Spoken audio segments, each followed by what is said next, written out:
And the private sector has to be dominated by Africans. This is where we get the problem. Our governments in Africa don't control the core of the African economy. It is controlled by individuals whose sole objective is maximizing profit and sending this money to the outside world. So that makes it very difficult for us as a nation to be able to solve certain societal problems, because they don't want us to spend more on public issues. And that is where our development lies. How do we make sure that we change the education system? How do we make sure that we read books that entails the African value, the African reality, the African history? But if we do not have all this in place, it makes it very, very difficult for us. So that is exactly what we are saying. So you're saying that school-going children now should be taught in the local language and all of that? Yes. And now, local language in the parliament. Is it not too late? Is it too late? It is not too late. Okay. English, for instance, it is today our official language. Not so. English is not a traditional language in the Gambia. It was programmed and it developed to where it is today. Isn't it not time?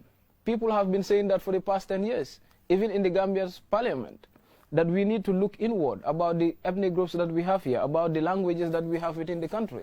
We have seen Swahili in East Africa now being recognized as official language. You know, so that is exactly where we need to look into. We have other languages in the Gambia where almost every part of the Gambia speaks. Why can't we look into one or two among these languages, adapt it as an official language? Trying to preach the same language, trying to teach children using the same language. Because let me tell you this. If you go to school, you're reading English from grade 1 to grade 12. You're being taught how to count. You're being taught how to speak English when you already have a language in which you understand all those things. So wasn't it going to be easy for you to use 6 years of those periods learning about a particular skill, let's say leadership, let's say politics, let us talk about entrepreneurship, let us talk about agriculture and etc. These are areas where people need to understand and people have to be equipped in. Okay, so you're saying that skills should be taught at an early age. Exactly. Yeah, introduced at maybe grade 6 or something. That is how you realize the talents of individuals. I'm sorry to say, but here in the Gambia, people live and die without realizing their talent. And it happens to almost all other African countries.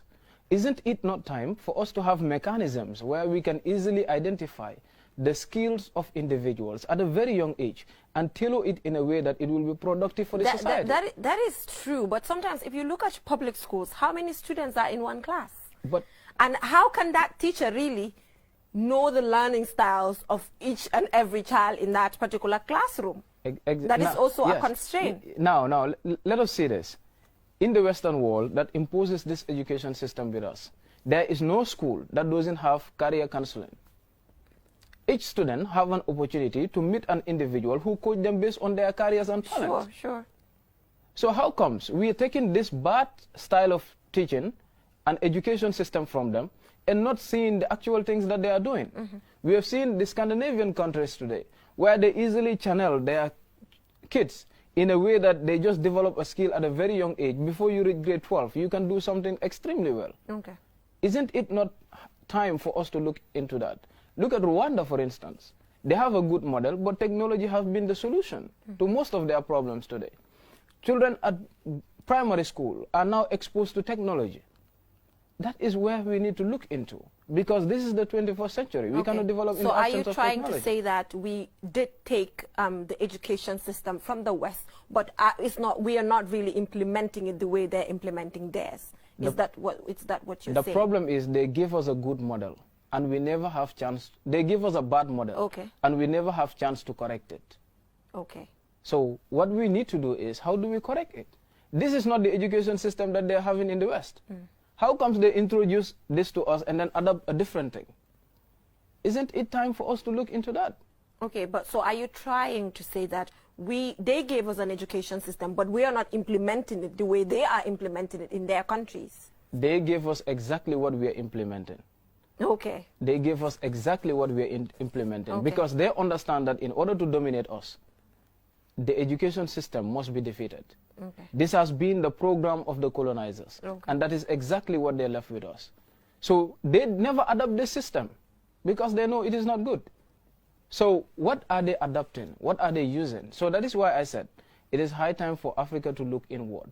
Look into what is working in different African countries and then try to adapt that as a style. But we trust people who have been dominating us for 400 years, exploiting our resources with exploitation and racism behaviors, and yet we find it difficult to trust our neighbors. This is the question within the continent. It is high time for us to bridge the disconnection. These borders mean nothing. Even if I travel to Kenya today, I just recognize brothers and sisters in the streets. If you travel to Liberia today, you recognize brothers and sisters along the streets. So that is what we need to understand, and we build that as a nation. Okay. Usman, are you a socialist?